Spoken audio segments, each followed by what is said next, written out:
Hey guys, I am out here by the chicken pens and I really hope that my signal lasts for me. I also hope that my roosters aren't too loud because they can make it difficult to hear, even when someone is standing right next to me. So I had a request to see how I have the netting over top of our chicken runs.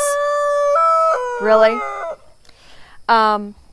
Because someone had an issue with hawks taking off with all of their ducklings. We use the netting for multiple reasons. First off, we do breed and show, and so for those reasons we want to keep our flocks separate. And we were having an issue with the Australorps hopping the fence because it's what, maybe a 4-foot fence. It's not a super tall fence. So the Australorps were hopping over the fence and going into the Barnevelder pen.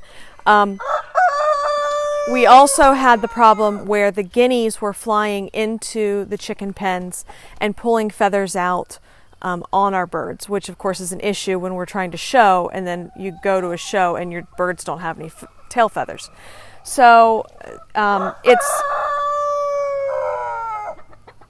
it's really eliminated the guineas flying into the pens and beating up on the chickens.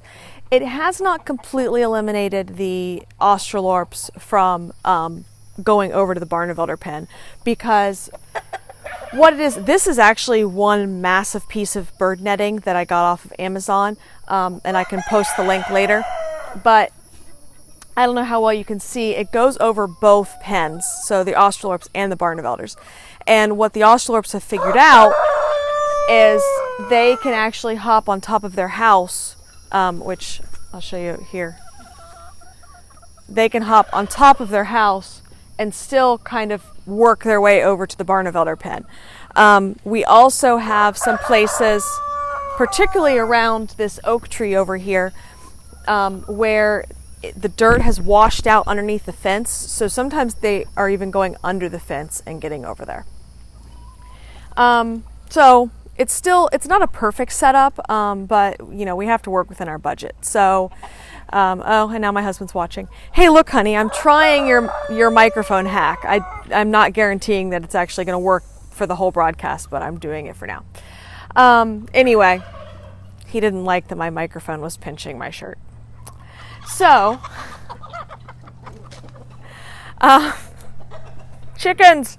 Anyway, some other issues we were running into before we put up the netting was that we had crows coming in and stealing the eggs actually out of our coops. They were going inside of the houses and stealing the eggs and flying off with them.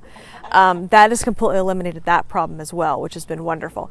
And besides just the crows stealing the eggs, you have the risk of, hey Denise, you have the risk of crows bringing diseases into your chicken flock. So that's where we get a lot of our risks for avian influenza and Marek's and a lot of these diseases that we have in chicken flocks that are very common are typically carried by wild birds. And so we want to try to keep those wild birds out of our domestic flocks as much as possible. But anyway, so those are kind of some of the reasons that we put up the netting. And then of course hawks. We live in the woods. Now there are a few different types of raptors for you to understand hawks a little bit better. When we're talking about hawks, there's mainly a daytime threat. Owls are mainly a nighttime threat. Owls don't typically cause an issue with our poultry because our poultry is usually locked up at night. They're not out moving around, stuff like that. Our main issue during the daytime is hawks, eagles, anything in the raptor family that's a daytime hunter. If you live in the woods, if you live below a tree canopy like we do, you typically don't have an issue with long-winged raptors, which those are going to be your very large your eagles and your very large hawks. So for us, we have short-winged hawks, which are our red tails and our red shoulders. At least those are the two that we deal with primarily here. Some other areas may have issues with peregrine falcons. Oh gosh, I should know my hawks better. I want to say Cooper's hawks are long wings. Anyway, so with the short wing hawks, they're typically a smaller bird that cannot take a large prey.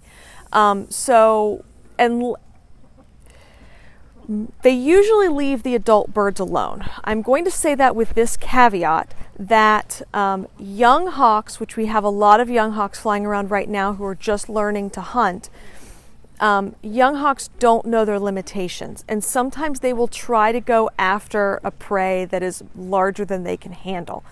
And they typically cannot take off with it, but they can cause a lot of damage between their talons and their beaks. But there's also a good chance that they will lose a fight on the ground with a rooster. So they're not going to try to take on a rooster on the ground for very long. But we definitely have an issue with those. Here, predominantly our problem is the red-shouldered hawks. We have a problem with the red-shouldered hawks coming in and taking young poultry, so our chicks, our ducklings, and especially our guinea keats. So we have to be very careful that those stay under cover until they are fully grown. We were using chicken tractors to raise our chicks. We had a tree fall on all of our chicken tractors, and we haven't been able to rebuild those yet. I do have some smaller cages that we're using as brooders now, which I can show you later. I don't know if I'm going to get a chance to tonight. I want to primarily focus on this, but I can show those another night. Anyway, so with this netting, it's, let me get a little bit closer here, see if you guys can see this. So we have the PVC that is so the netting is here, and the PVC is going up and arcing over the pen. We just have T-posts for our actual fence, and so the move you down here if you can see this. The PVC is actually zip tied to this T-post, and so that is all that is keeping that on there. And then the netting is draped over, and then it's even zip tied to the PVC and to the fence itself. And then we have the tree in the center. We've just kind of cut the netting and wrapped it around the tree so that we still have coverage up to the tree. And then we go down to the end down here, and we'll take a walk down here.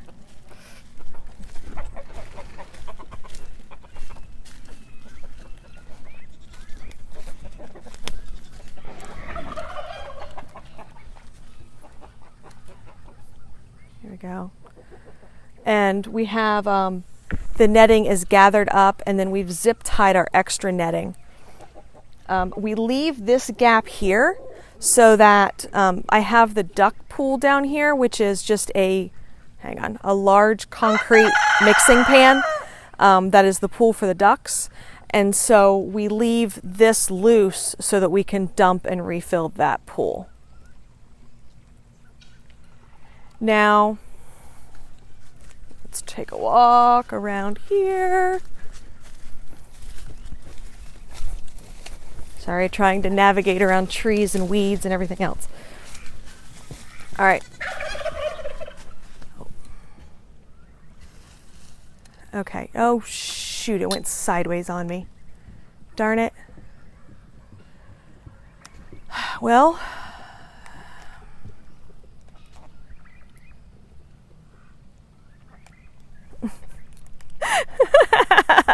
I don't know.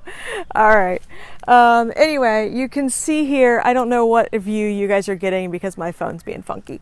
But you can see here our pekin pen is not covered, but we do have pekin ducklings. So what we've done is we've put those pekin ducklings, let's see if I wish my phone was cooperating better. If you can see them back at the end of the pen there, they're underneath the house. We actually have the pekin ducklings in with the Barnevelders right now so they can be protected underneath the netting.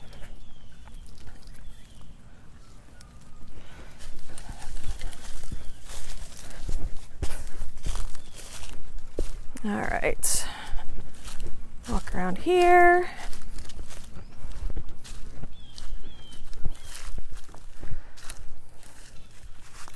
Okay, let me see if I come up the hill a little bit more, if we can get a better signal.